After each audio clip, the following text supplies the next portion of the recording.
Nunca olvidaré el rostro pálido de doña Sofía cuando me agarró del brazo en la reja de la casa de mi suegra.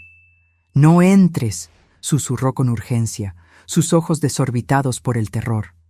Su cuerpo entero temblaba mientras miraba nerviosamente por encima del hombro hacia la casa de ventanas cerradas. Apenas tuve tiempo de procesar sus palabras cuando el ensordecedor sonido de las sirenas de la policía rompió el silencio de la tarde y 2 patrullas se detuvieron bruscamente frente a la casa.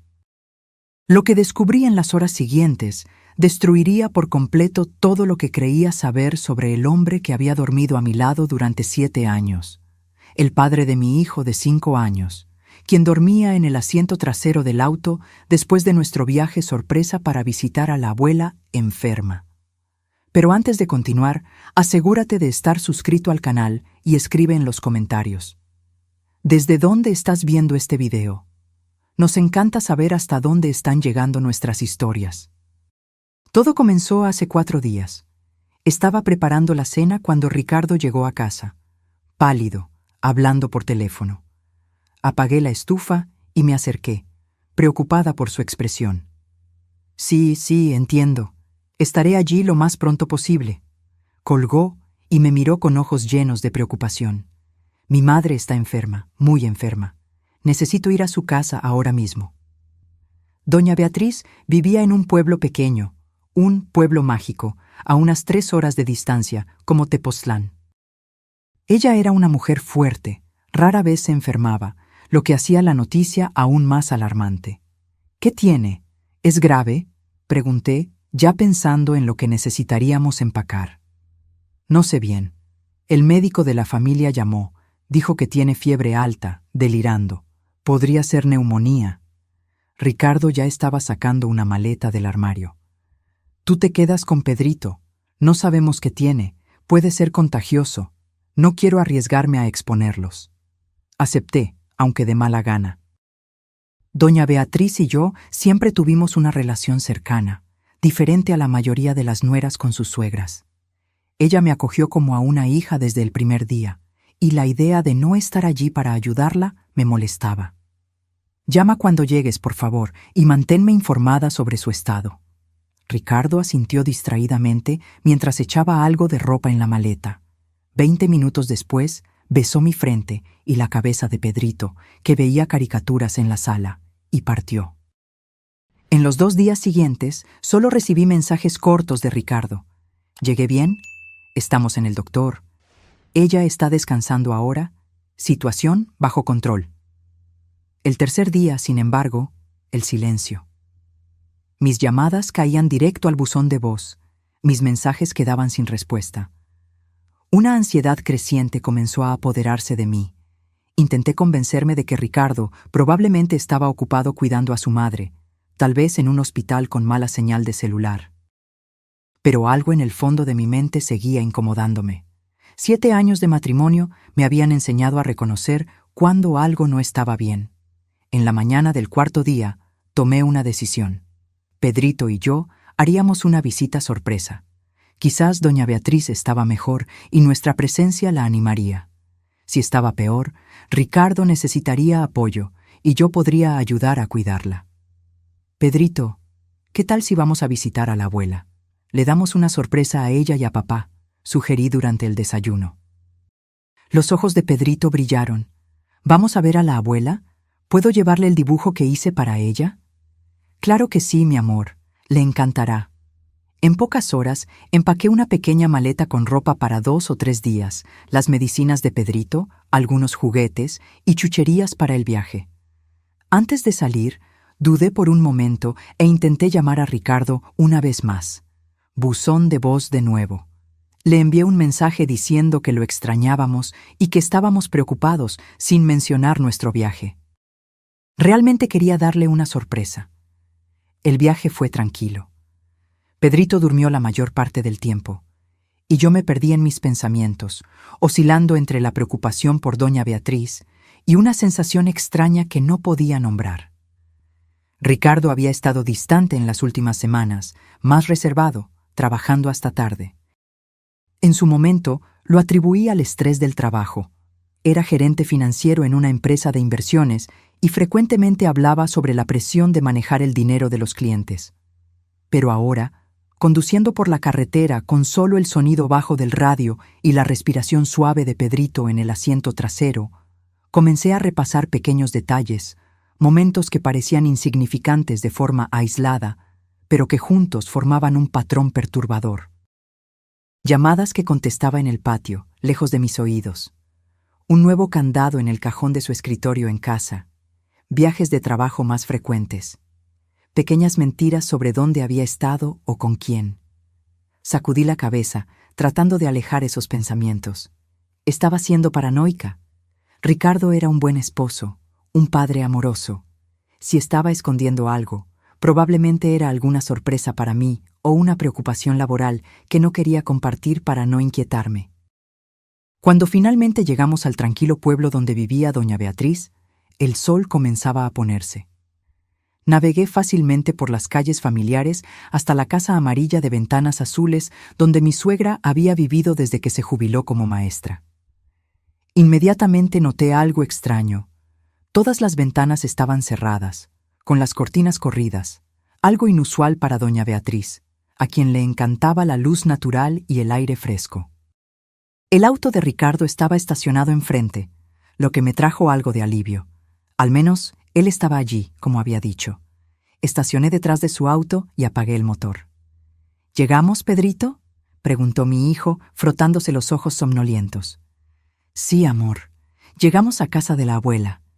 Pero puede que esté dormida, así que tenemos que estar muy calladitos, ¿de acuerdo? Pedrito asintió, desabrochándose el cinturón de seguridad. Salimos del auto, y mientras sacaba nuestra maleta de la cajuela, observé la casa más atentamente. Estaba extrañamente silenciosa. Ningún movimiento, ninguna luz visible por las rendijas de las cortinas. Si doña Beatriz estaba enferma y Ricardo la cuidaba, ¿no debería haber alguna señal de actividad? «¡Ven, mami!». Pedrito ya corría hacia la reja, ansioso por ver a su abuela. Cerré la cajuela y seguí a mi hijo. Estábamos casi llegando a la reja cuando noté un movimiento al otro lado de la calle. Una mujer salió apresuradamente de una de las casas vecinas, haciéndome señas frenéticamente. «Ana, Ana, espera», llamó en voz baja, urgente. La reconocí como doña Sofía, vecina de toda la vida de mi suegra, una señora amable que siempre nos ofrecía pan de naranja cuando la visitábamos.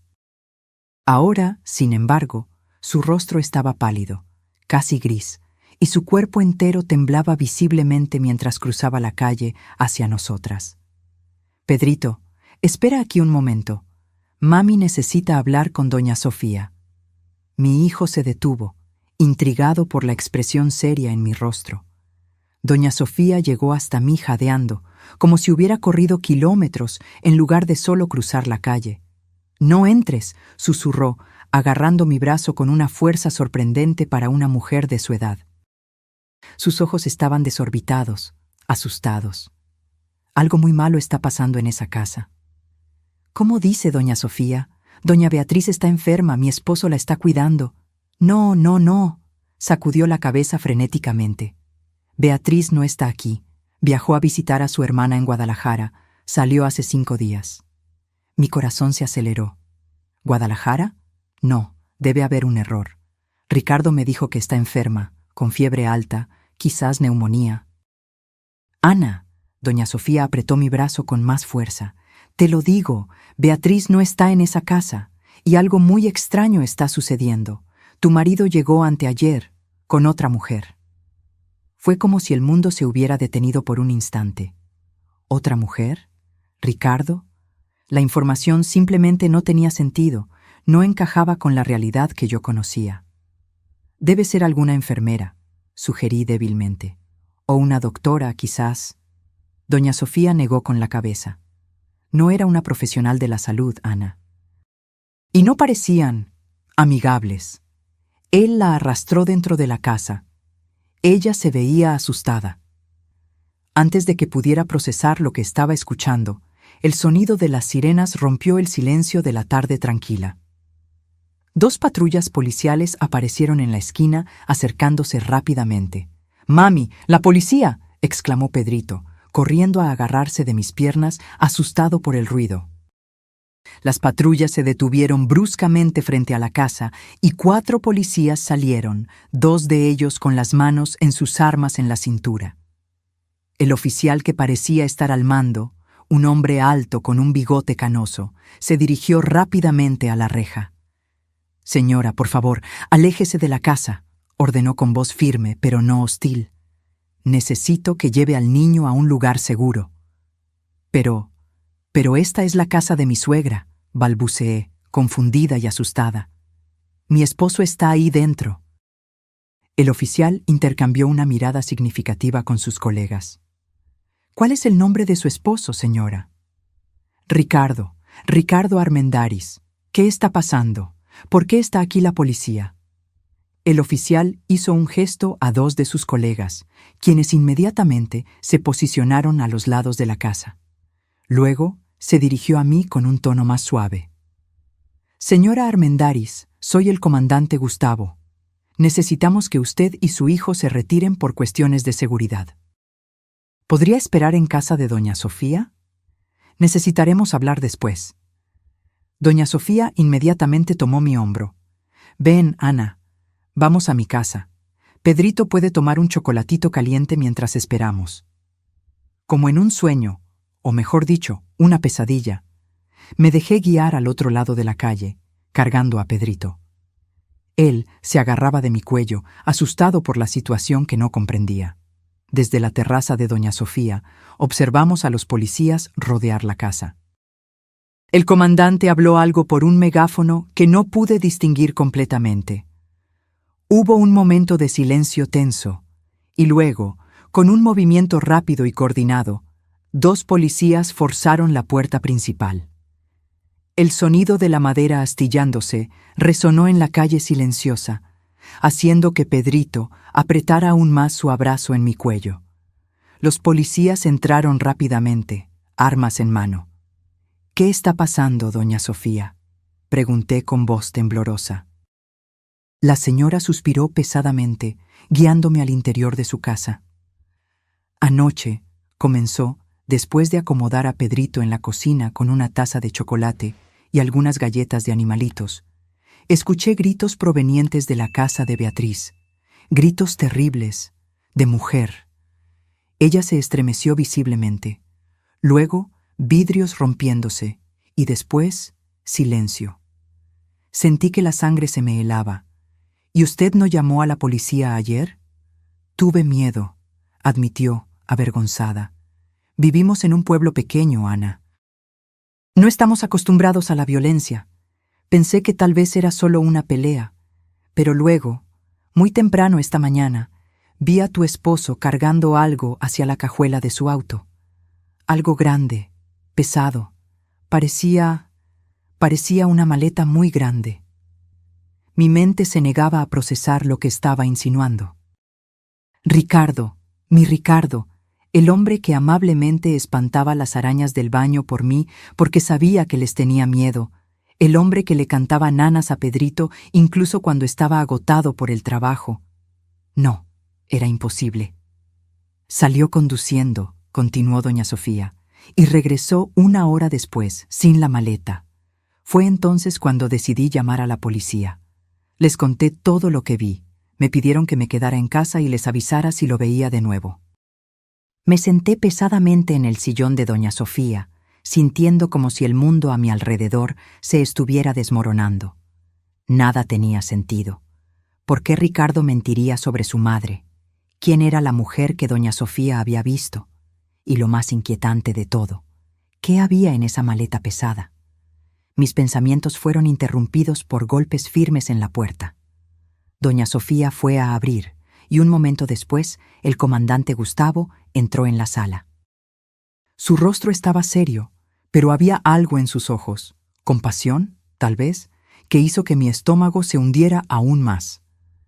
«Señora Armendáriz», comenzó, sentándose en el sillón frente a mí.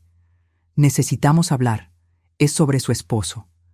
El comandante Gustavo se quitó su sombrero y lo colocó sobre la mesa de centro, un gesto que parecía anticuado, pero que traía consigo cierta solemnidad. Sus ojos, cansados pero amables, se encontraron con los míos. Señora Armendáriz, lo que le voy a decir es difícil, pero necesito que mantenga la calma, especialmente por su hijo. Asentí mecánicamente, mi cuerpo entumecido por la ansiedad. Su esposo no está en la casa, comenzó. La casa está vacía. ¿Vacía?, repetí confundida. Pero su auto está afuera. Sí, el auto está allí, pero la casa fue completamente registrada. No hay nadie dentro. Intenté procesar esa información. Si Ricardo no estaba allí, ¿dónde podría estar? ¿Y por qué dejaría el auto? Comandante, no entiendo. Mi esposo me dijo que su madre estaba enferma, que él vino a cuidarla. Pero doña Sofía dice que mi suegra está en Guadalajara. Sí, lo confirmamos, dijo el comandante. Nos pusimos en contacto con la hermana de la señora Beatriz en Guadalajara. Su suegra está allí, de visita. Partió hace 5 días. 5 días. Incluso antes de que Ricardo me dijera que estaba enferma. Pero entonces, ¿por qué mi esposo me diría que estaba enferma? El comandante suspiró, un sonido pesado que parecía cargar el peso de muchas verdades desagradables que había tenido que comunicar a lo largo de los años. Señora Armendáriz, hay más. Encontramos evidencia perturbadora en la casa. Me gustaría que viniera conmigo a echar un vistazo, pero... Miró significativamente hacia la cocina, donde Pedrito todavía estaba sentado. Yo me quedaré con el niño, ofreció doña Sofía de inmediato. Puede ver una caricatura en la televisión mientras ustedes hablan. Después de acomodar a Pedrito frente al televisor con sus galletas y chocolate caliente, seguí al comandante afuera. La calle ahora estaba llena de curiosos, mantenidos a una distancia respetable por 2 policías. Otro policía estaba tomando fotos del auto de Ricardo. Estamos examinando el vehículo, explicó el comandante, buscando evidencia. ¿Evidencia de qué? Quise preguntar, pero algo me lo impedía. Quizás el miedo a la respuesta. Cuando entramos en la casa, fui inmediatamente golpeada por un olor fuerte y químico, como producto de limpieza mezclado con algo metálico que no pude identificar. La sala de estar, que siempre había sido un espacio acogedor y ordenado, reflejo de la personalidad meticulosa de doña Beatriz, estaba en desorden. El sillón había sido movido, los cojines estaban esparcidos por el suelo, y un jarrón de cerámica que mi suegra adoraba estaba roto en una esquina. ¿Qué pasó aquí?, susurré, mirando alrededor con creciente horror. Creemos que hubo una lucha, respondió el comandante. Según el relato de doña Sofía, una mujer fue vista entrando en esta casa con su esposo anteayer, y anoche se escucharon gritos y sonidos de objetos rompiéndose. Di unos pasos hacia el centro de la sala, sintiendo mis piernas temblar. Mis ojos fueron atraídos hacia una mancha oscura en el suelo de madera. Una mancha que alguien había intentado limpiar, pero no completamente. ¿Es sangre?, pregunté, mi voz casi inaudible. El comandante asintió gravemente. Sí, y hay más en el cuarto de visitas, por aquí. Lo seguí por el pasillo familiar hasta el pequeño cuarto donde Pedrito siempre dormía cuando visitábamos. La puerta estaba entreabierta y un policía estaba agachado cerca de la cama, examinando algo en el suelo con una linterna. A diferencia de la sala, el cuarto estaba impecablemente ordenado, la cama hecha a la perfección, el suelo visiblemente limpio, cada superficie pulida. Era una limpieza no natural, casi obsesiva. ¿Nota cómo este cuarto es diferente al resto de la casa?, preguntó el comandante. Asentí, sintiendo un escalofrío recorrer mi espalda. Fue limpiado recientemente, muy bien limpiado, pero no completamente. Señaló al policía con la linterna. Estamos usando luz ultravioleta. Revela rastros de sangre que no son visibles a simple vista. El policía encendió la luz especial, y ante mis ojos horrorizados, el suelo aparentemente limpio reveló manchas fantasmales, un patrón de salpicaduras que alguien había intentado desesperadamente borrar. Hay más en el baño, continuó el comandante. Alguien intentó limpiar una cantidad considerable de sangre. Mi mente se negaba a aceptar lo que estaba viendo, lo que estaba escuchando. Este no podía ser mi esposo, el padre de mi hijo. Tenía que haber algún error, alguna explicación. Comandante, comencé, mi voz temblorosa. Debe haber un error. Ricardo no. Él nunca. Señora Armendáriz, me interrumpió amablemente. Hay algo más que necesita saber. Su esposo ha estado bajo investigación durante meses. ¿Investigación? ¿Por qué? Por fraude financiera. Ricardo Armendáriz y su socia, Cristina Meneses, son sospechosos de operar un esquema piramidal a través de la empresa de inversiones donde trabaja. Estamos hablando de millones de pesos desviados de inversionistas. ¿Fraude? ¿Millones? Sentí como si el suelo estuviera desapareciendo bajo mis pies. No, negué con la cabeza. Ricardo es gerente financiero, sí, pero es honesto. Siempre lo ha sido. Vivimos modestamente, no tenemos lujos. Los fondos desviados no fueron a gastos personales ostentosos, explicó el comandante. Fueron transferidos a cuentas en el extranjero, offshore. Sospechamos que su esposo y la señora Meneses estaban planeando huir del país con el dinero. La señora Meneses, la mujer que doña Sofía vio. Recordé lo que había dicho, que la mujer parecía asustada, que Ricardo la arrastró dentro de la casa. ¿Y esa mujer?, pregunté hesitantemente. ¿Es la persona cuya sangre está en el suelo? El comandante intercambió miradas con el policía que seguía examinando el cuarto. Es lo que sospechamos, sí. La cantidad de sangre es consistente con una herida grave, posiblemente fatal. Fatal. La palabra resonó en mi cabeza como un disparo. ¿Y usted cree que Ricardo...? No pude terminar la frase. Era demasiado absurdo, demasiado terrible. Señora Armendáriz. El comandante puso una mano suave en mi hombro. Hay algo más que debe saber. Encontramos un diario debajo de la cama. Aparentemente pertenece a Cristina Meneses. La última entrada es de ayer. En ella escribe sobre haber descubierto que su esposo planeaba traicionarla, quedarse con todo el dinero. Ella lo confrontó y él se puso violento. Violento, una palabra que nunca asocié con Ricardo. En 7 años de matrimonio, nunca lo vi perder el control, nunca lo vi levantar la voz, mucho menos la mano. ¿Cómo podía ser este el mismo hombre? Me tambaleé hasta el borde de la cama y me senté, incapaz de mantenerme en pie por más tiempo. Mi cabeza daba vueltas con la cantidad de información, cada una más devastadora que la anterior. ¿Y la maleta?, pregunté casi involuntariamente, recordando el relato de doña Sofía. El comandante dudó, como si sopesara cuánto debía contarme. La estamos buscando. Su esposo fue visto saliendo con la maleta esta mañana, conduciendo fuera del pueblo. Regresó sin ella 1 hora después. Tenemos equipos rastreando la región, especialmente áreas aisladas como cerros o presas. Un escalofrío recorrió mi cuerpo al entender la implicación. Estaban buscando un cuerpo, el cuerpo de Cristina Meneses. En ese momento, el policía que estaba en el cuarto se levantó abruptamente. «Comandante, encontramos algo». Estaba sosteniendo un pequeño objeto brillante con unas pinzas.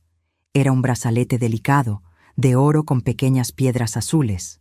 Nunca lo había visto antes. «No es mío», dije automáticamente, «y tampoco de doña Beatriz».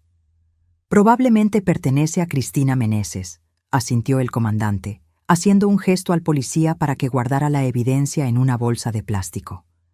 Mi teléfono sonó repentinamente, haciéndome saltar. Lo saqué del bolsillo con manos temblorosas. Un número internacional aparecía en la pantalla. «Puede ser mi suegra», dije, mostrándole el teléfono al comandante. Él asintió. «Conteste y ponga el altavoz, por favor». Con el corazón acelerado contesté.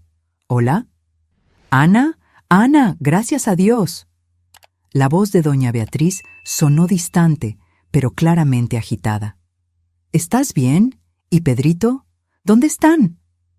Estamos bien, doña Beatriz, respondí, tratando de mantener la voz tranquila.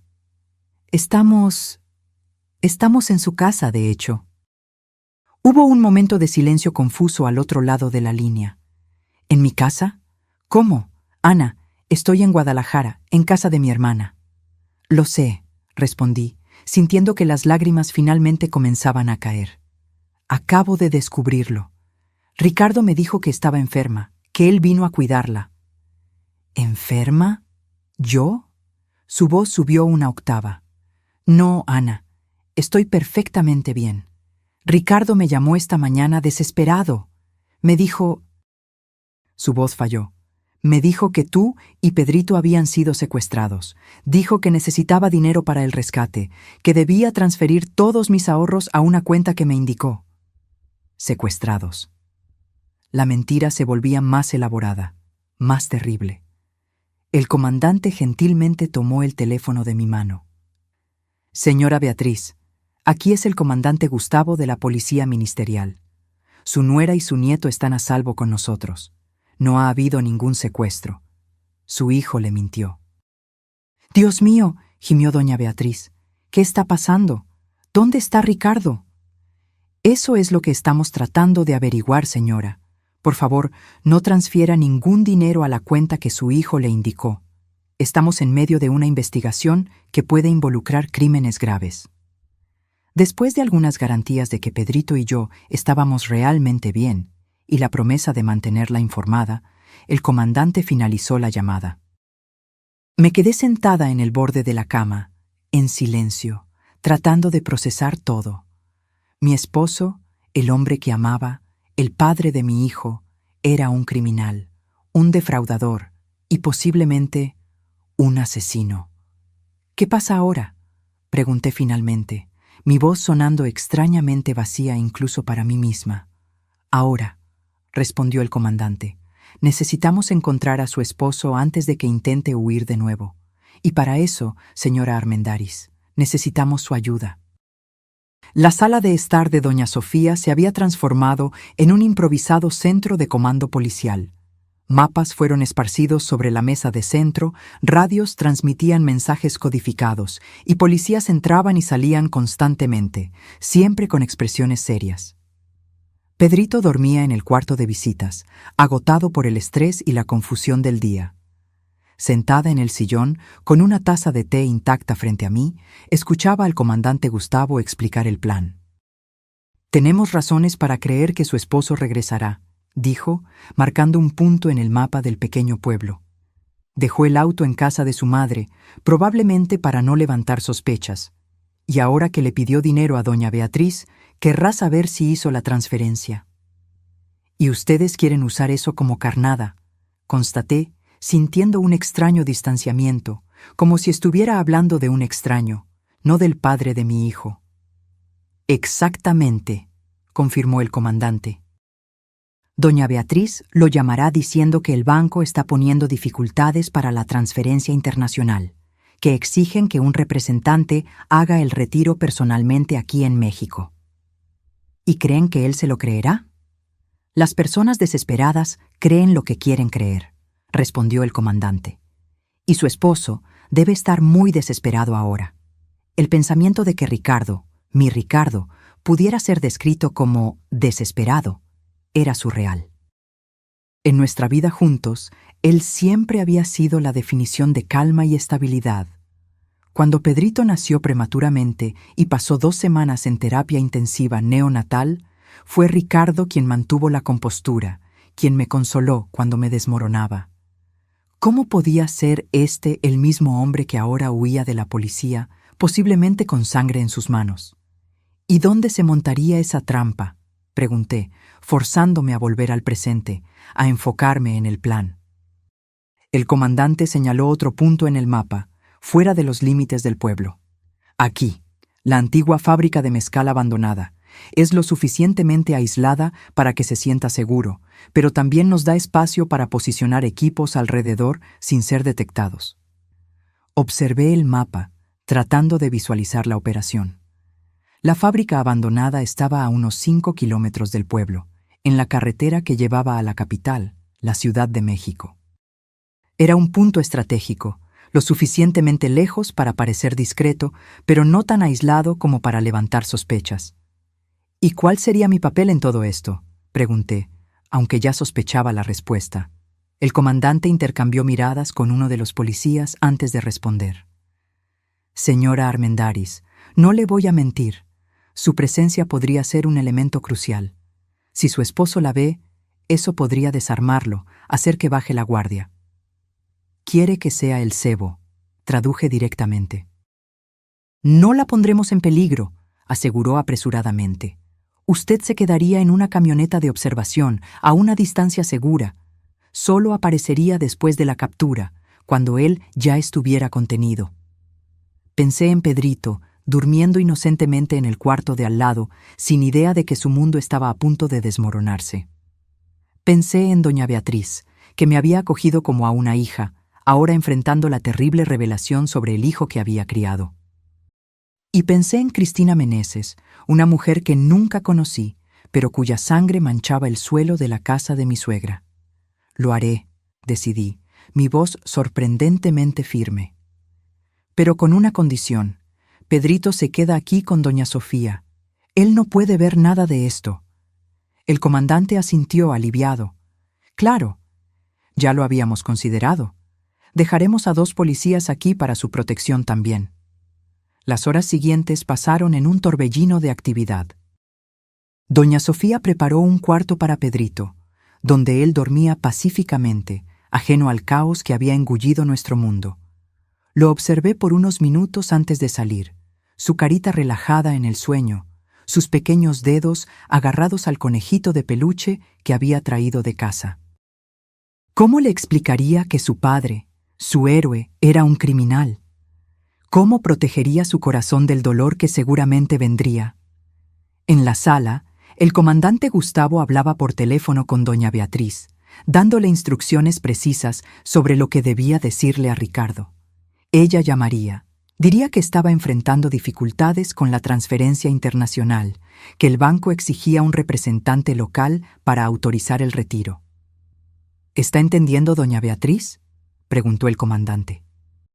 Es crucial que parezca natural, que él crea que usted realmente está intentando ayudarlo a conseguir el dinero del rescate.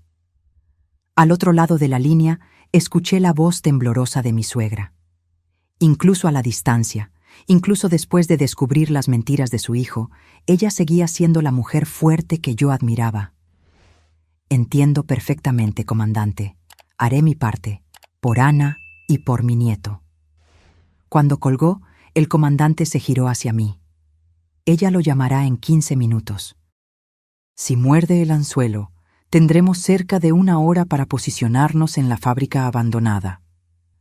Asentí mecánicamente, todavía tratando de procesar todo lo que estaba sucediendo. Una parte de mí aún esperaba despertar en cualquier momento, descubrir que todo era solo una pesadilla terrible. Pero el peso del celular en mi mano, el olor a café que venía de la cocina de doña Sofía, el murmullo constante de las radios policiales, todo era demasiado real. ¿Y si no aparece?, pregunté súbitamente. El comandante intercambió miradas con uno de los policías antes de responder. Entonces seguiremos buscando. Tenemos equipos rastreando toda la región, verificando carreteras, hoteles, posadas. No irá lejos, señora Armendáriz, especialmente si cree que puede obtener el dinero de su madre. 15 minutos después, el teléfono del comandante sonó. Era doña Beatriz, lista para hacer la llamada a Ricardo. Todos en la sala se quedaron en silencio mientras el comandante ponía la llamada en altavoz. El teléfono sonó 1, 2, 3 veces. Cuando pensé que caería en el buzón de voz, la voz familiar de mi esposo sonó al otro lado de la línea. «Madre, ¿conseguiste el dinero?». Era la voz de Ricardo, pero al mismo tiempo no lo era. Había una frialdad, una dureza que nunca había percibido antes. O tal vez siempre estuvo allí, y yo simplemente no quise verla. «Ricardo, hijo», la voz de doña Beatriz temblaba genuinamente. No necesitaba fingir la desesperación. «Estoy tratando, Estoy haciendo todo lo que puedo. Fui al banco aquí en Guadalajara, pero me dijeron que una transferencia de ese valor a una cuenta desconocida levantaría sospechas, que necesitarían autorización especial. No tenemos tiempo para burocracia, madre, interrumpió Ricardo, su voz tensa. Ellos dieron un plazo. Si no entrego el dinero... Lo sé, hijo, lo sé. Por eso el gerente del banco sugirió otra solución. Tienen un representante en México, en nuestro pueblo. Él puede autorizar el retiro directamente, sin toda esa burocracia. Estará con el dinero en efectivo. Hubo un silencio al otro lado de la línea. Casi podía ver a Ricardo sopesando, evaluando los riesgos. Finalmente habló. ¿Dónde sería ese encuentro? En la antigua fábrica de mezcal, al final de la carretera principal. El gerente dijo que es un lugar discreto, donde nadie vería la transacción. Otro silencio, más largo esta vez. ¿Cuándo?, preguntó finalmente. Hoy por la tarde a las 5. Estarás solo, con un maletín negro. Necesitas ir solo también, Ricardo. Él fue muy claro sobre eso. ¿Y el dinero estará todo allí? ¿Todo lo que pedí? Sí, hijo. Todo mi dinero de la jubilación, los ahorros de una vida. Pero vale la pena, si eso trae a Ana y Pedrito de vuelta a salvo. La mención de nuestros nombres hizo que mi estómago se revolviera. ¿Cómo podía usar así a las personas que supuestamente amaba? De acuerdo, dijo Ricardo después de una pausa. Lo encontraré, pero si es una trampa, madre, si algo sale mal. No es trampa, hijo. La voz de doña Beatriz falló. Es tu madre tratando de ayudar. Por favor, trae a mi nieto y a mi nuera de vuelta a salvo.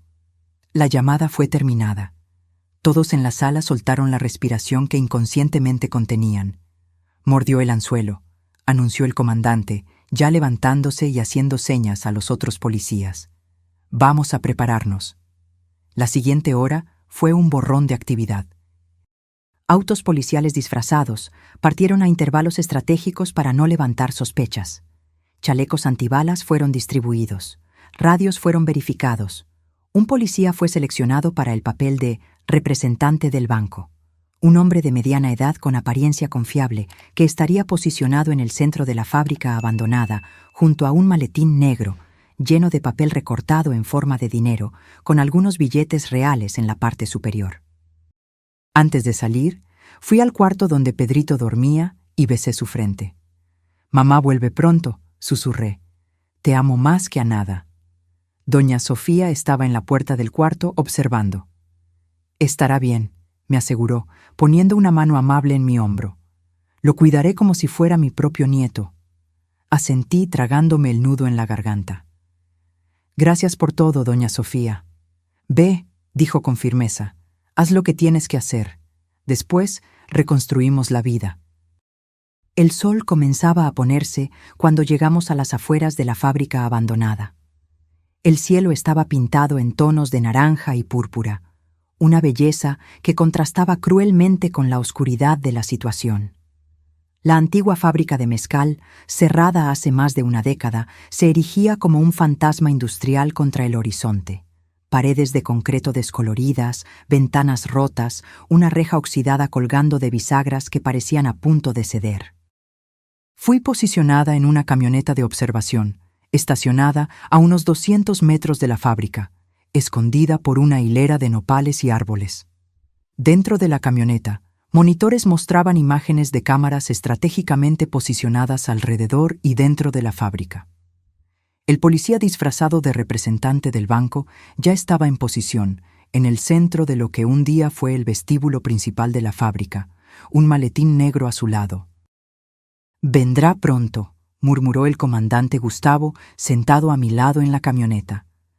«Manténgase tranquila, señora Armendáriz. Todo saldrá bien». Quería creerle.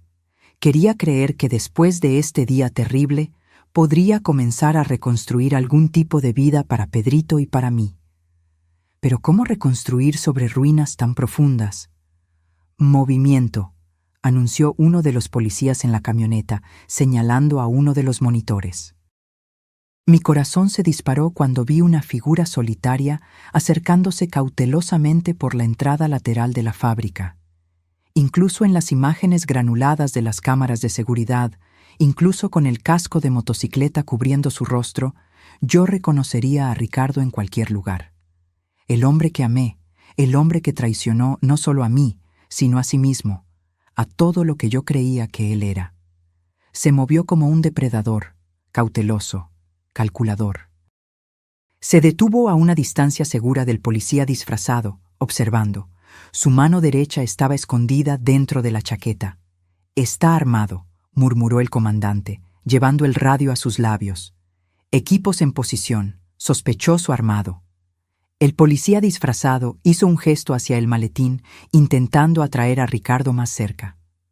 «¿Eres del banco?», preguntó Ricardo, su voz amortiguada por el casco. «Sí, señor», respondió el policía con calma. «Tengo el dinero aquí», como acordó con su madre. Ricardo dio un paso al frente, luego se detuvo, todavía desconfiado. «Muéstrame el dinero primero». El policía se agachó y comenzó a abrir el maletín. Fue entonces cuando el comandante dio la señal. «Ahora», ordenó por el radio. En segundos, luces potentes se encendieron de todos lados, inundando la fábrica abandonada. Policías surgieron de sus escondites, armas apuntadas. «¡Policía! ¡Alto! ¡Manos a la cabeza!». Los gritos resonaron por las paredes de concreto. Ricardo se congeló por un instante. Luego, con un movimiento rápido, sacó un arma de dentro de la chaqueta y disparó al aire. «¡Aléjense!», gritó, retrocediendo hacia la salida. «No», susurré, horrorizada al ver a mi esposo, el padre de mi hijo, transformado en ese extraño desesperado y peligroso. Ricardo intentó correr, pero ya estaba rodeado.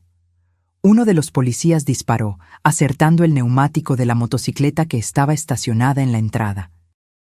El sonido del disparo resonó por la fábrica abandonada, seguido por el estallido del neumático. Desestabilizado, Ricardo tropezó y cayó pesadamente al suelo. El arma se le escapó de la mano, deslizándose por el concreto sucio. En segundos, 3 policías lo inmovilizaron, forzando sus brazos hacia atrás y esposándolo. «Ricardo Armendáriz, usted está arrestado por fraude, sospecha de intento de homicidio, extorsión y posesión ilegal de arma», anunció uno de los policías, mientras retiraba el casco de la cabeza de Ricardo. Por primera vez en días, vi el rostro del hombre que había compartido mi cama, mi vida. Ya no había máscara de amabilidad, de estabilidad. Sus ojos estaban salvajes, furiosos, su mandíbula tensa en una expresión que nunca había visto antes. «Lo llevaremos a la comisaría», dijo el comandante Gustavo, levantándose y haciendo una señal al conductor de la camioneta. «¿Usted quiere verlo ahora o prefiere esperar hasta que estemos en la comisaría?». Dudé solo un momento. «Ahora», decidí. «Necesito mirarlo a los ojos. Necesito entender. Si es que hay algo que entender». El comandante asintió. «Vamos, entonces». Cuando la camioneta se detuvo a pocos metros de donde Ricardo estaba siendo levantado del suelo por los policías, sentí una ola de emociones contradictorias. Rabia, tristeza, confusión, incluso un doloroso resquicio de amor. Este hombre había sido mi mundo durante 7 años, el padre dedicado de mi hijo, o eso creía yo. Salí de la camioneta lentamente, mis piernas temblorosas. Ricardo, ahora de pie, flanqueado por policías que sujetaban firmemente sus brazos, giró la cabeza hacia el sonido de la puerta abriéndose. Cuando me vio, sus ojos se abrieron de shock. «¿Ana?», dijo, su voz una mezcla de incredulidad y confusión. ¿Qué estás haciendo aquí?». Me acerqué cautelosamente, deteniéndome a unos metros de distancia. Observé su rostro, buscando cualquier rastro del hombre que pensé conocer. No encontré nada. «Hola, Ricardo», dije, mi voz sorprendentemente firme. «Sorpresa, ¿no? Pedrito y yo vinimos a visitar a tu madre enferma». La comprensión reemplazó lentamente la confusión en su rostro. Sus ojos se entrecerraron, calculadores. «Ana querida, esto es un malentendido», intentó, su voz súbitamente suave. persuasiva, la misma voz que usaba para convencer a Pedrito de comer verduras, para calmarme después de un día difícil. Puedo explicarlo todo. Estoy trabajando en una operación secreta, tratando de atrapar criminales dentro de la empresa. Tuve que mentir para protegerte, para proteger a Pedrito. Era una mentira tan transparente, tan desesperada, que casi me río. Casi.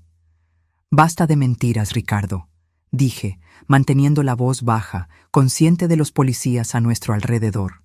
Sé lo de la fraude, sé lo de Cristina Meneses, vi la sangre en el suelo de la casa de tu madre.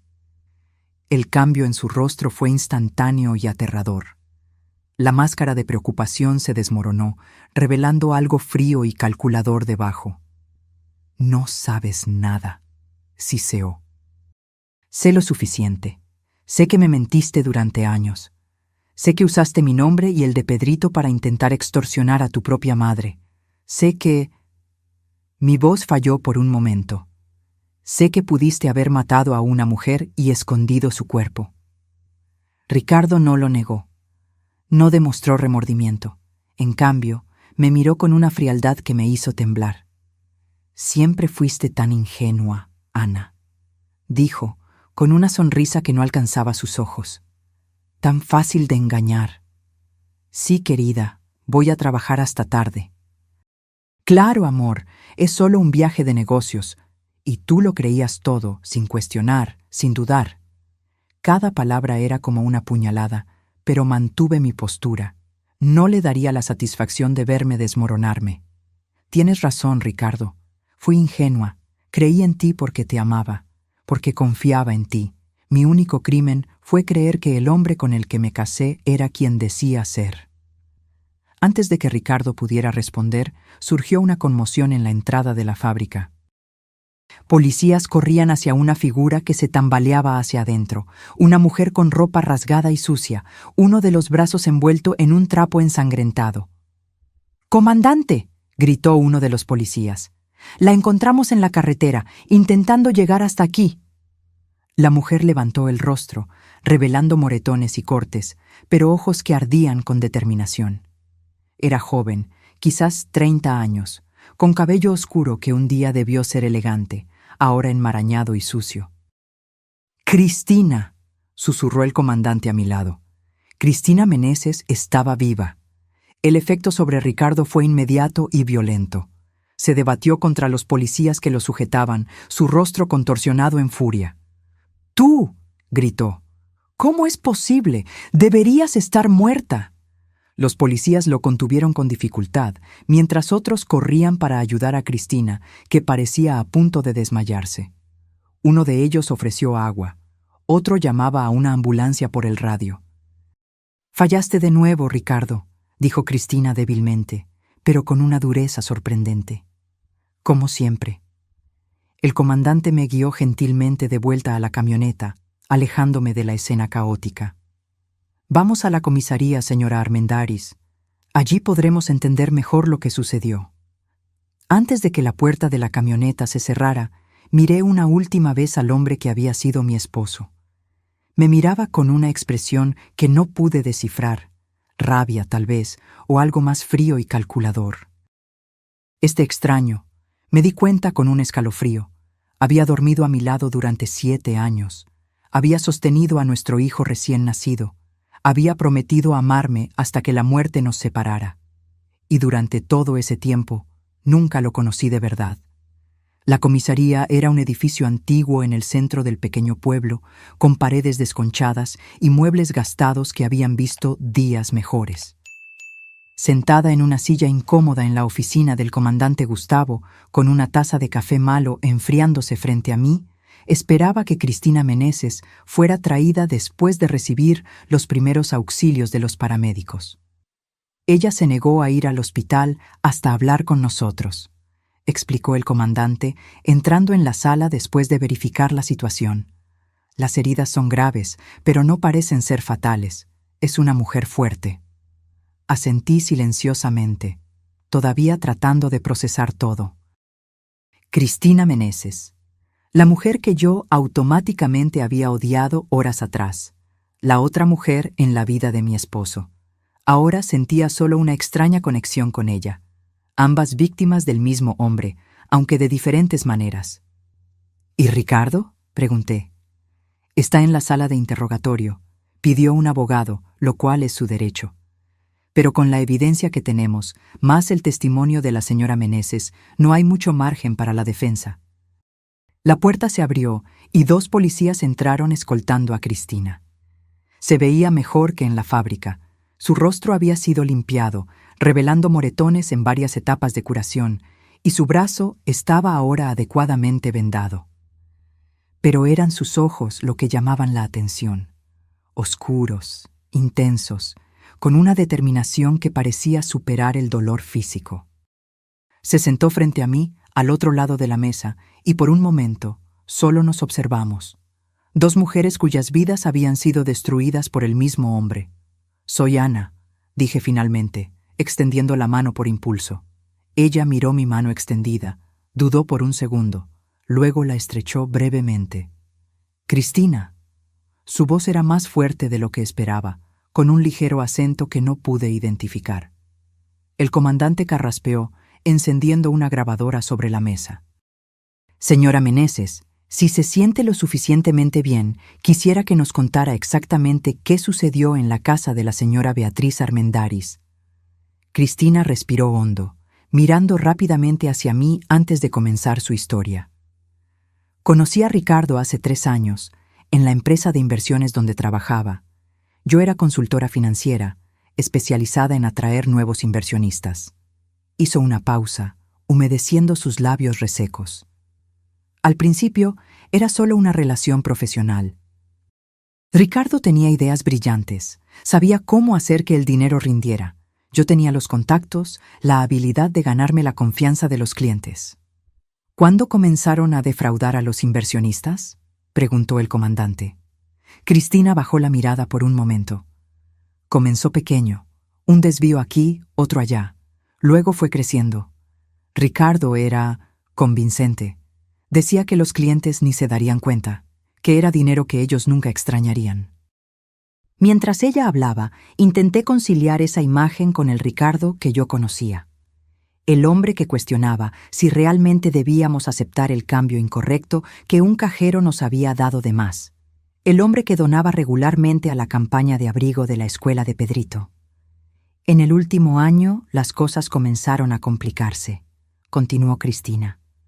Algunos clientes comenzaron a hacer preguntas, a exigir estados de cuenta detallados. Nos dimos cuenta de que era solo cuestión de tiempo hasta que todo saliera a la luz. Y fue cuando decidieron huir, completó el comandante. Sí. Ricardo sugirió que saliéramos del país, que comenzáramos una nueva vida en el extranjero. Habíamos transferido la mayor parte del dinero a cuentas en el extranjero, estaba todo listo. Cristina se detuvo, sus ojos se fijaron en mí. Él me dijo que era soltero, que no tenía familia, solo supe de usted y su hijo después de que ya era demasiado tarde. Sentí un nudo en la garganta. Ricardo no solo me había mentido a mí, sino también a ella. Ambas éramos piezas en su juego elaborado.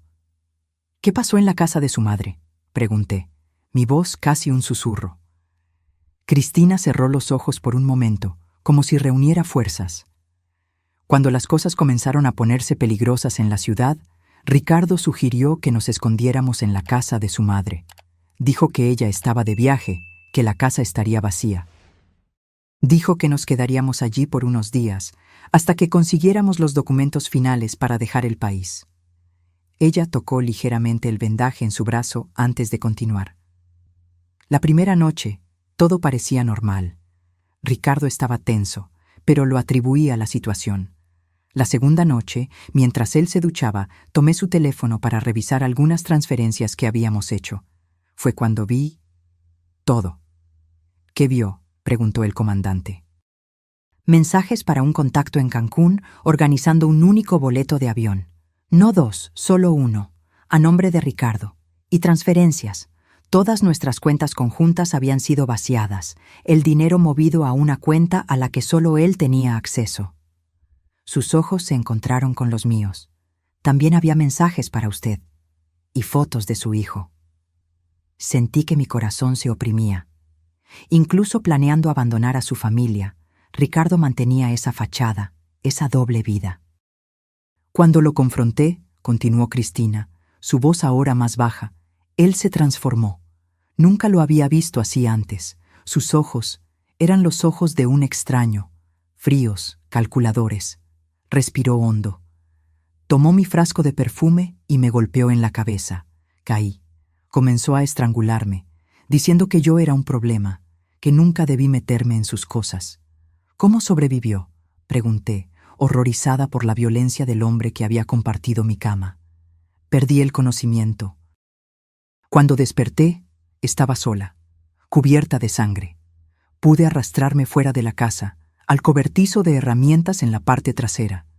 Pasé la noche allí, entrando y saliendo de la conciencia. A la mañana siguiente, vi a Ricardo cargando una maleta grande al auto.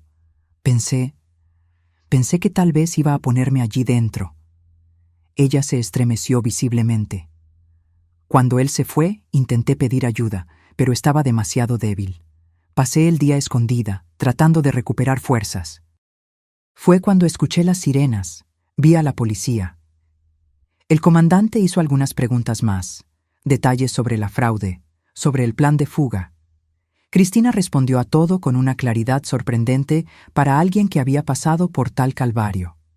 Cuando terminó su relato, parecía exhausta, pero de alguna manera también más ligera, como si compartir la verdad hubiera removido un peso de sus hombros. «Hay una cosa más», dijo, metiendo la mano en el bolsillo de su pantalón rasgado. Retiró un pequeño dispositivo USB. «Todas las pruebas están aquí. Registros de las fraudes, nombres de los clientes afectados, detalles de las cuentas en el extranjero. Siempre mantengo copias de seguridad de todo. Ricardo creía que yo confiaba ciegamente en él». Una sonrisa irónica tocó sus labios. Ese fue su error. El comandante tomó el dispositivo cuidadosamente, colocándolo en un sobre de evidencia. «Esto será extremadamente útil para el caso, señora Meneses. Ahora, realmente necesitamos llevarla al hospital para cuidar adecuadamente esas heridas». Mientras los policías ayudaban a Cristina a levantarse, ella se detuvo y me miró una última vez. «Lo siento», dijo simplemente. «Por todo. Yo no sabía de usted, de su hijo. Si hubiera sabido...». «No es su culpa», respondí. Y me di cuenta de que era verdad. La culpa era enteramente de Ricardo. Cuando Cristina salió escoltada por los policías, el comandante se volvió hacia mí. «Usted también debería descansar. Fue un día difícil. Podemos continuar esto mañana». Antes de eso, dije, una pregunta crucial todavía pesando en mi mente. ¿Qué había en la maleta grande que Ricardo cargó al auto? ¿Si no era Cristina? El comandante suspiró. «Aún no lo sabemos con certeza. Equipos están rastreando la región donde fue visto deteniendo el auto. Pero si tuviera que adivinar, diría que eran evidencias de la fraude, documentos incriminatorios, tal vez incluso dinero en efectivo. Algo que no quería que encontráramos en la casa». Asentí, un extraño alivio recorriéndome. Al menos Ricardo no era un asesino, a pesar de haber intentado convertirse en uno. «¿Puedo verlo?», pregunté súbitamente. «Antes de irme, necesito mirarlo a los ojos una última vez». El comandante dudó. «Ya pidió un abogado». «Técnicamente, no deberíamos permitir visitas en este momento». «Por favor», insistí. «No como visitante, como esposa. Prometo no interferir en el caso, no hacer preguntas sobre la investigación. Solo necesito este cierre». Después de un momento de consideración, el comandante asintió. 5 minutos, y un policía se quedará presente todo el tiempo. La sala de interrogatorio era pequeña y desprovista de personalidad. Una mesa de metal, 2 sillas, paredes grises. Ricardo estaba sentado de un lado de la mesa, las manos esposadas frente a él. Cuando entré, levantó los ojos, y por un instante fugaz vi un destello de algo en su mirada. Sorpresa, tal vez incluso vergüenza, pero fue rápidamente reemplazado por la máscara de indiferencia que ahora usaba. Me senté frente a él, consciente del policía parado junto a la puerta y de la cámara en la esquina de la sala. Por un largo momento, solo nos miramos. Este hombre, que un día fue el centro de mi mundo, ahora parecía un extraño. ¿Por qué?, pregunté finalmente, la única palabra que podía formar. Ricardo inclinó la cabeza ligeramente, como si considerara la pregunta. ¿Por qué exactamente? ¿Por qué la fraude? ¿Por qué Cristina? ¿Por qué mentirte a ti? Todo eso, cualquier cosa. Solo quiero entender. Él suspiró, un sonido que parecía casi genuino en su cansancio. Tú no lo entenderías, Ana. Nunca entenderías lo que es sentirse atrapado, limitado, mirar al futuro y ver solo mediocridad, un empleo mediocre, una casa mediocre, una vida mediocre. Nuestra vida no era mediocre, respondí, sintiendo una punzada de rabia por primera vez. Teníamos un hogar, un hijo, amor. ¿Qué más podrías querer? Una sonrisa fría tocó sus labios. Más, siempre más. Tú nunca fuiste ambiciosa, Ana. Te conformabas con tan poco. Yo quería más de la vida, más dinero, más poder, más libertad. ¿Y estabas dispuesto a destruir todo para conseguir eso? ¿Incluido tu propio hijo? La mención de Pedrito pareció afectarlo de una manera que mis otras palabras no lograron. Por un momento, su máscara cayó, revelando algo que parecía casi arrepentimiento genuino. Pedrito nunca sufrió, dijo, bajando la voz. Yo siempre lo amé, a mi manera. A tu manera, repetí, incrédula. Tu manera incluía usar a tu hijo como pieza en un golpe para extorsionar a tu propia madre. ¿Qué clase de amor es ese, Ricardo? Él no respondió, sus ojos desviándose hacia la mesa entre nosotros. ¿Y nosotros?, pregunté, mi voz más suave ahora. ¿También me amaste, a tu manera? Ricardo levantó la mirada, encontrando la mía. Por un momento creí ver un destello del hombre que había conocido, del hombre que me había hecho reír en nuestra primera cita, que había sostenido mi mano durante el parto, que había bailado conmigo en la cocina en aniversarios de bodas. Sí, dijo finalmente. Pero no fue suficiente. 3 palabras simples que resumían todo. No fue suficiente.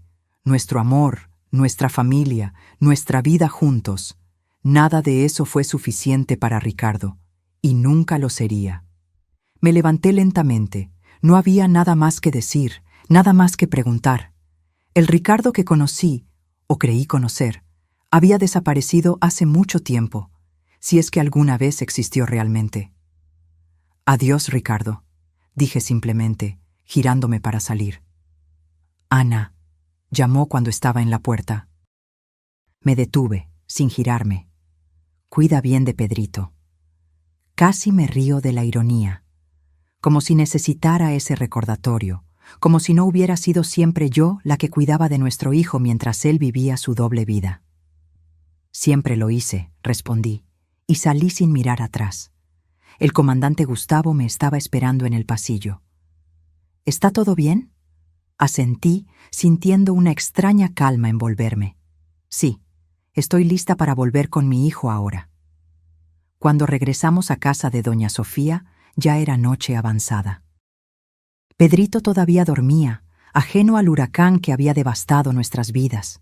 Me senté en el borde de la cama donde él dormía, observando su carita pacífica, sus pestañas largas, su pecho subiendo y bajando en respiraciones tranquilas. ¿Cómo protegería ese pequeño corazón de lo que estaba por venir? Doña Sofía apareció en la puerta, sosteniendo una taza de té humeante. Pensé que lo necesitarías, dijo gentilmente, entregándome la taza. Gracias, murmuré, aceptando el té caliente con gratitud. Por todo. Ella se sentó a mi lado en la cama, mirando a Pedrito con cariño. Es fuerte, como su madre. Va a superar esto. ¿Cómo le explico que su padre nunca más volverá a casa? ¿Que todo lo que conocíamos era una mentira? Doña Sofía suspiró, un sonido cargado de sabiduría adquirida a través de muchos años y muchos dolores. No se lo explicas todo de una vez, no a un niño de 5 años. Le dices lo que él puede entender, lo que necesita saber. Que papá hizo algo malo y necesita estar lejos por un tiempo, que eso no tiene nada que ver con él, que no es su culpa. Y cuando crezca, cuando comience a hacer más preguntas, entonces le cuentas más, conforme él esté listo para escuchar. La verdad es un peso, Ana. No se le pone un peso demasiado grande sobre hombros demasiado pequeños. Ella tocó mi mano suavemente. Pero eso es para mañana. Hoy tú descansas. Recuperas tus fuerzas. Asentí, sintiendo que el cansancio finalmente me dominaba. Terminé el té y me acosté al lado de Pedrito, abrazándolo cuidadosamente para no despertarlo. Su calor, su olor familiar, eran como un bálsamo para mi alma destrozada. No creí que lograría dormir, pero el agotamiento físico y emocional pronto me venció, llevándome a un sueño profundo y sin sueños. A la mañana siguiente, desperté con Pedrito picoteando mi rostro. «Mami, mami, despierta. ¿Dónde está la abuela? Vinimos a ver a la abuela. ¿Recuerdas?» La realidad llegó en una ola dolorosa. Por un momento, casi deseé que todo fuera solo una pesadilla terrible de la cual acababa de despertar. Pero el cuarto desconocido, la ausencia de Ricardo, la expresión preocupada de doña Sofía en la puerta, todo confirmaba que la pesadilla era real. «Pedrito, mi amor», comencé, sentándome y jalándolo a mi regazo. «La abuela no está aquí. Está de viaje, visitando a la tía Margarita en Guadalajara. ¿La recuerdas?» Pedrito hizo una mueca. Pero papá dijo que estaba enferma. Por eso él vino a cuidarla. Respiré hondo. Comenzaría ahora, entonces. Las pequeñas verdades que reemplazarían a las grandes mentiras. A veces los adultos cometen errores, Pedrito. Papá se confundió. La abuela está bien, está de viaje. Pero ahora necesitamos volver a casa. ¿Y papá? ¿Lo vamos a esperar? Intercambié miradas con doña Sofía, quien asintió alentadoramente. Papá no va a volver con nosotros ahora, querido. Él necesita resolver algunas cosas. Va a estar lejos por un tiempo. La carita de Pedrito se contorsionó en confusión y tristeza. ¿Por qué? ¿Está enojado conmigo? No, mi amor, no. Lo abracé fuerte, sintiendo lágrimas arder en mis ojos. Esto no tiene nada que ver contigo. Papá te ama mucho. Pero él hizo algunas cosas mal, y ahora necesita arreglar eso. Como cuando rompes un juguete y necesitas arreglarlo, ¿entiendes? Pedrito asintió lentamente, aunque yo sabía que no comprendía completamente. ¿Cómo podría? Ni yo misma lograba entender totalmente cómo el hombre que amaba se había transformado en un criminal, en un extraño. Después de un desayuno sencillo, preparado por doña Sofía, empacamos nuestras pocas cosas. El comandante Gustavo apareció para llevarnos de vuelta a casa, ya que mi auto tendría que quedarse para la investigación. «Podemos pasar por la comisaría antes», sugirió discretamente, mientras Pedrito estaba distraído despidiéndose del gato de doña Sofía. «Hay algunos documentos que necesitan ser firmados y necesitamos discutir los próximos pasos». En la comisaría, mientras Pedrito coloreaba dibujos en la sala de espera bajo la supervisión de una policía amable, fui informada sobre lo que esperar en los próximos días y semanas. Su esposo será formalmente acusado de fraude financiera, intento de homicidio, extorsión y posesión ilegal de arma, explicó el comandante. Con la evidencia que tenemos, más el testimonio de Cristina Meneses y el dispositivo USB con los registros de la fraude, el caso es bastante sólido. Él probablemente enfrentará una sentencia larga. Asentí mecánicamente, firmando los documentos que me eran presentados. ¿Y las víctimas de la fraude?, pregunté. ¿Habrá alguna forma de recuperar su dinero? Estamos trabajando en eso. Parte del dinero puede ser recuperado de las cuentas en el extranjero, pero llevará tiempo. Y desafortunadamente, es probable que no todo sea recuperado. Una nueva ola de vergüenza me golpeó. Incluso no habiendo participado conscientemente en la fraude, yo era la esposa de Ricardo. A los ojos de muchos, yo sería cómplice, o al menos negligente. «Usted no debe culparse», dijo el comandante, como si leyera mis pensamientos. «Toda la evidencia indica que usted no tenía conocimiento de las actividades criminales de su esposo. Usted también es una víctima en esta historia». Salimos de la comisaría con el corazón pesado, pero con un plan.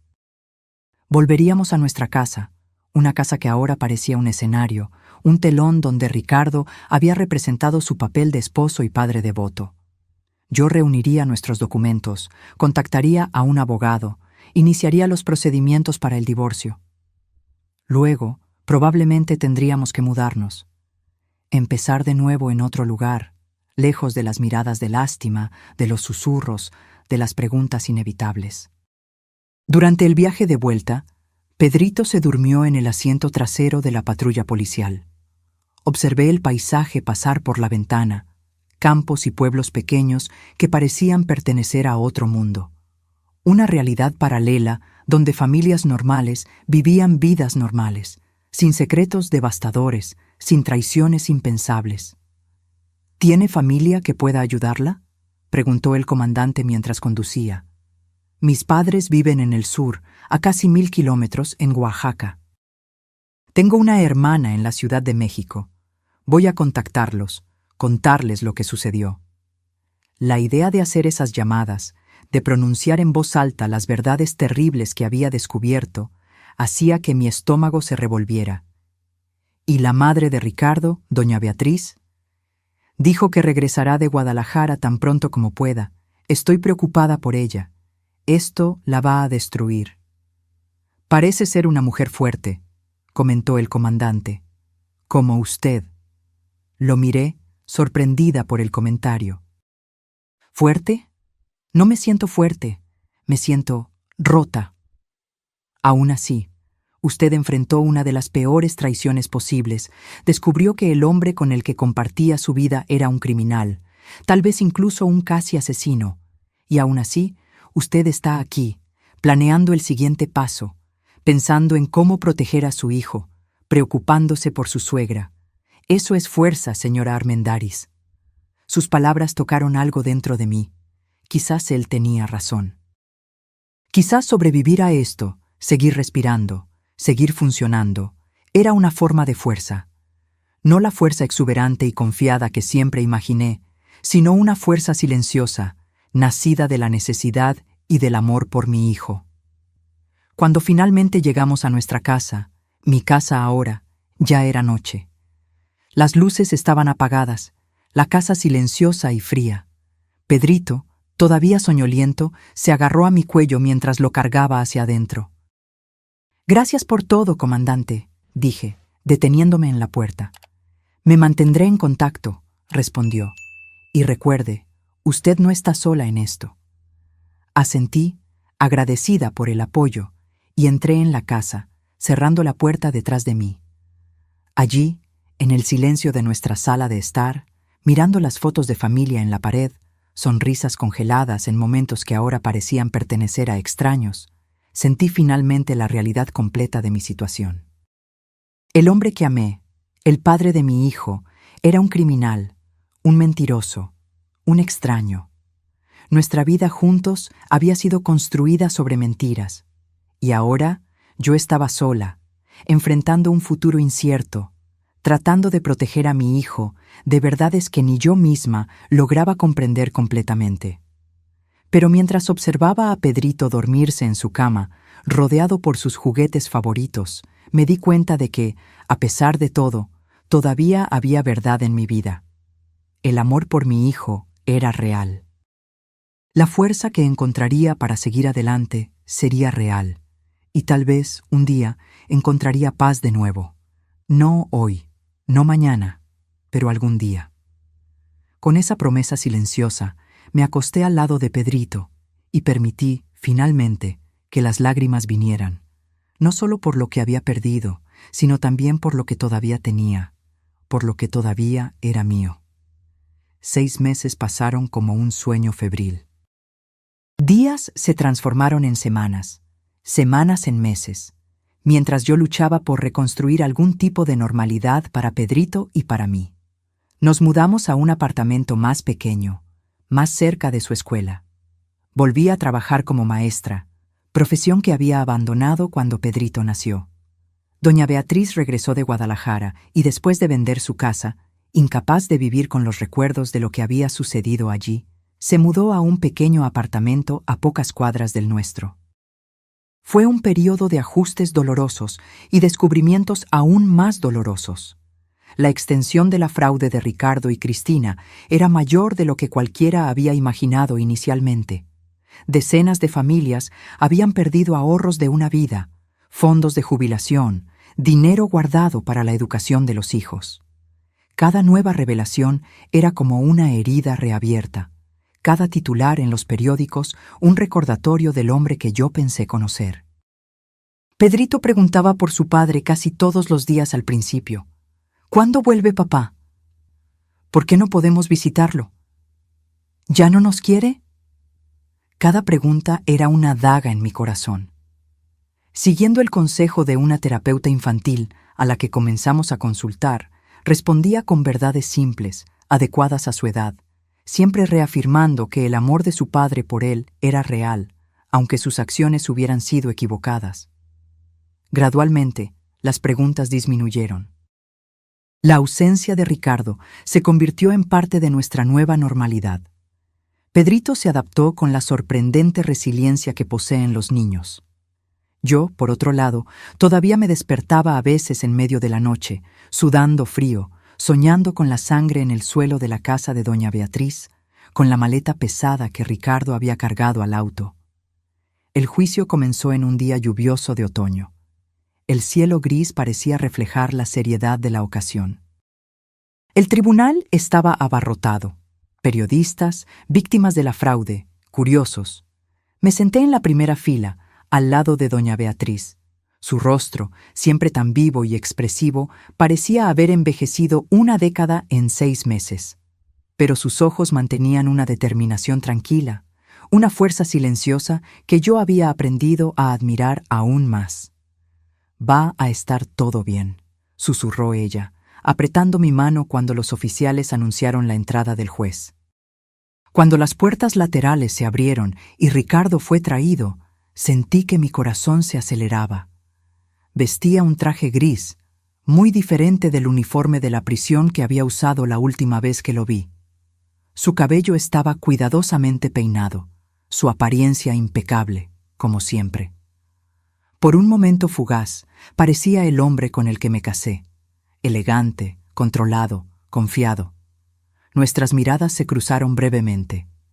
Algo pasó por sus ojos. Arrepentimiento, tal vez, o solo cálculo. Desvié la mirada, incapaz de sostener esa conexión por más tiempo. El fiscal se levantó, un hombre alto y delgado con gafas de montura gruesa. Su voz resonó por la sala silenciosa mientras detallaba las acusaciones. Fraude financiera agravada, intento de homicidio, extorsión, posesión ilegal de arma. Este caso, declaró, mirando directamente a los jurados, no es solo sobre dinero robado, aunque millones fueron desviados. Es sobre confianza traicionada. Confianza de clientes que creyeron estar invirtiendo en su futuro. Confianza de una socia de negocios que casi pierde la vida. Confianza de una madre anciana, manipulada emocionalmente. Y más profundamente, hizo una pausa, mirando brevemente hacia mí. Confianza de una familia que creía conocer al hombre que vivía bajo su techo. Mientras el fiscal continuaba detallando la evidencia, documentos de la fraude, testimonios de víctimas, el relato de Cristina sobre el intento de homicidio, yo estudiaba a Ricardo. Su rostro permanecía impasible, una máscara de calma que yo ahora reconocía como su defensa más efectiva. Solo ocasionalmente un músculo en su mandíbula se contraía, única señal visible de tensión. Cuando llegó el turno de Cristina de testificar, ella entró en la sala con pasos firmes. Las heridas físicas habían cicatrizado, pero algo en sus ojos, una cautela, una desconfianza, sugería que las heridas emocionales aún estaban frescas. vestida con un traje sencillo, cabello recogido en un moño austero, se veía muy diferente de la mujer ensangrentada y desesperada que yo había visto 6 meses atrás. Su testimonio fue claro y directo. Describió cómo conoció a Ricardo, cómo él la trajo al esquema de fraude con promesas de riqueza rápida, cómo gradualmente se dio cuenta de la extensión de sus mentiras. Y luego, en detalles gráficos, relató la noche en que él intentó matarla. «Cambió en un instante», dijo, su voz sorprendentemente firme. «En un momento estábamos discutiendo sobre el dinero, sobre los boletos, sobre sus planes de abandonarme. Al segundo siguiente, sus ojos se transformaron. Tomó mi frasco de perfume del tocador y me golpeó en la cabeza. Tocó ligeramente su sien, donde una fina cicatriz aún era visible. Cuando caí, comenzó a estrangularme. Dijo que yo era un problema, que sabía demasiado, que hablaba demasiado, que nadie me extrañaría. El abogado defensor, un hombre de mediana edad con una expresión perpetuamente escéptica, hizo lo posible por desacreditar el testimonio de Cristina. Sugirió que ella era tan culpable como Ricardo en la fraude, que estaba tratando de obtener una sentencia más leve echándole toda la culpa a él. Insinuó que la pelea había sido mutua, que ella había atacado a Ricardo primero. Pero Cristina permaneció inquebrantable. «Sí, participé en la fraude. Nunca lo negué. Estoy preparada para enfrentar las consecuencias legales de mis acciones. Pero no ataqué a Ricardo. Y no inventé el intento de homicidio. Los registros médicos, las fotos de mis heridas, la sangre encontrada en la casa, todo eso confirma mi versión. Ricardo Armendáriz intentó matarme porque yo descubrí que planeaba traicionarme, quedarse con todo el dinero y abandonarme. Cuando llegó mi turno de testificar, sentí un extraño distanciamiento, como si estuviera hablando de la vida de otra persona. Respondí a las preguntas del fiscal con claridad, relatando el día en que llegué a casa de doña Beatriz, la advertencia de doña Sofía, el descubrimiento de la sangre, la revelación sobre la fraude. El abogado defensor fue más agresivo conmigo de lo que había sido con Cristina. Insinuó que yo debía haber sospechado de las actividades de Ricardo, que era imposible vivir con alguien durante tantos años sin notar discrepancias. ¿Usted nunca cuestionó el origen de los recursos que sostenían su estilo de vida?, preguntó, su voz cargada de insinuaciones. «¿Qué estilo de vida?», repliqué, sintiendo una chispa de indignación. Vivíamos modestamente. El salario de Ricardo en la oficina de inversiones era bueno, pero no extravagante. Nuestra casa era hipotecada, nuestro auto era de modelo básico. Nunca hubo señales de riqueza inexplicable. ¿Y los viajes de negocios frecuentes, las llamadas secretas, las horas extendidas en el trabajo? ¿Usted nunca sospechó de nada? ¿Sospeché de qué, exactamente? ¿Que mi esposo estaba cometiendo fraude? ¿Que estaba llevando una doble vida? No, nunca sospeché de eso, confié en él. Miré directamente a Ricardo mientras pronunciaba las últimas palabras. Ese fue mi único error. A lo largo de los días siguientes, más testigos fueron llamados, víctimas de la fraude, policías involucrados en la investigación, peritos forenses que analizaron la evidencia del intento de homicidio. El caso de la acusación era sólido, casi irrefutable. La defensa intentó argumentar que Ricardo había sido manipulado por Cristina, que era ella la mente detrás de la fraude. Intentó minimizar la gravedad de la agresión, sugiriendo que Ricardo había actuado en el calor del momento, sin intención real de matar. Pero las evidencias, incluyendo búsquedas encontradas en la computadora de Ricardo sobre cómo esconder un cuerpo y profundidad para enterrar, contradecían esa narrativa. En el penúltimo día del juicio, Ricardo finalmente tuvo la oportunidad de hablar. Se levantó lentamente, ajustó el saco y miró alrededor de la sala antes de fijar la mirada en el juez. «Su señoría, señoras y señores del jurado», comenzó, su voz tranquila y medida. «No voy a negar las acusaciones contra mí. La evidencia es clara». Un murmullo recorrió la sala. Nadie esperaba una confesión en este punto. Cometí fraude. Engañé a personas que confiaban en mí. Traicioné a mi socia de negocios, a mi madre. Hizo una pausa, mirando brevemente en mi dirección, y a mi familia. Mantuve mi expresión neutra, aunque por dentro estaba en un torbellino. ¿Era esta otra actuación? ¿Otra manipulación? ¿O había alguna verdad genuina en sus palabras? No tengo excusas para mis acciones, continuó. Solo explicaciones que sé que no disminuyen la gravedad de lo que hice. Comencé con pequeños desvíos, creyendo que podría devolver el dinero antes de que alguien se diera cuenta. Pero una mentira llevó a otra, un desvío a otro mayor, y pronto estuve atrapado en una red que yo mismo tejí. Respiró hondo antes de continuar. En cuanto a la acusación de intento de homicidio contra Cristina Meneses, sus ojos se desviaron brevemente hacia ella, sentada al otro lado de la sala. Hubo una altercación, sí. Perdí el control. Actué de manera violenta, impensada. No pretendía matarla, solo silenciarla. Cuando me di cuenta de la magnitud de lo que había hecho, entré en pánico y huí. Fue cobardía, lo sé. ¿Y su esposa? ¿Su hijo?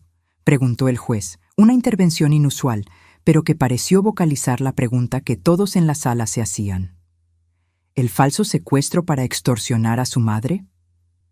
Ricardo bajó la mirada por primera vez. Fue mi momento más bajo, admitió. Estaba desesperado, necesitaba dinero para huir. Usé a las personas que deberían ser más importantes para mí como peones en un juego sórdido. Levantó los ojos de nuevo, mirándome directamente. Ana, sé que probablemente nunca me perdonarás, y no merezco tu perdón, pero quiero que sepas que, a pesar de todas mis mentiras, mis sentimientos por ti y por Pedrito siempre fueron reales. Ustedes eran la única cosa genuina en mi vida de falsedades. Sentí lágrimas arder en mis ojos, pero me negué a derramarlas. No le daría a Ricardo esa satisfacción, esa prueba de que sus palabras aún podían afectarme. En el último día del juicio, el juez pronunció la sentencia: 20 años de prisión por fraude financiero, intento de homicidio y extorsión, sin posibilidad de libertad condicional por al menos 15 años. Mientras los oficiales se llevaban a Ricardo, él me miró una última vez. Ya no había falsedad en esa mirada, solo una tristeza resignada y algo que parecía casi ¿alivio? Como si finalmente el peso de las mentiras hubiera sido removido de sus hombros.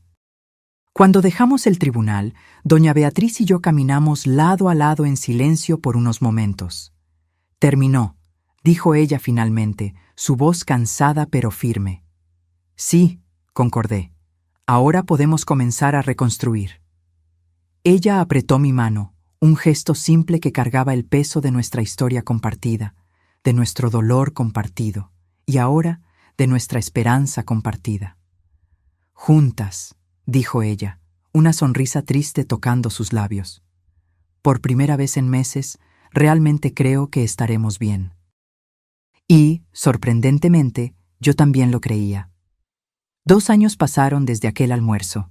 Daniel y yo avanzamos lentamente, construyendo una relación basada en honestidad absoluta, en respeto mutuo, en comprensión compartida de las fragilidades y fuerzas del otro. Pedrito y Julieta se volvieron inseparables, un pequeño equipo unido por libros, juegos y secretos infantiles. Doña Beatriz adoptó a Daniel como el hijo que nunca tuvo, además de Ricardo, frecuentemente invitándolo a cocinar juntos, enseñándole recetas de familia. Ricardo continúa en prisión, enfrentando su sentencia con una resignación que sugiere algún tipo de transformación interna.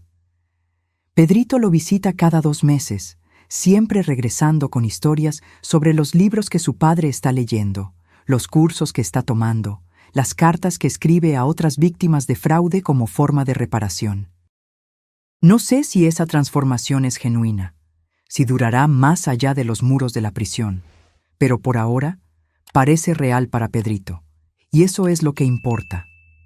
En cuanto a mí, aprendí que la vida rara vez sigue los caminos que planeamos, que las personas que amamos pueden traicionarnos profundamente y que extraños pueden convertirse en nuestro puerto seguro, que la fuerza no viene de la ausencia de caídas, sino de la determinación de levantarse después de ellas. Aquel susurro de doña Sofía en esa tarde fatídica había cambiado mi vida para siempre. Había destruido la realidad que yo conocía. Pero de las cenizas de esa destrucción, algo nuevo estaba surgiendo. Algo más verdadero, más auténtico, algo construido no sobre mentiras convenientes, sino sobre verdades difíciles y honestas. Y por eso, por más extraño que parezca, estoy agradecida.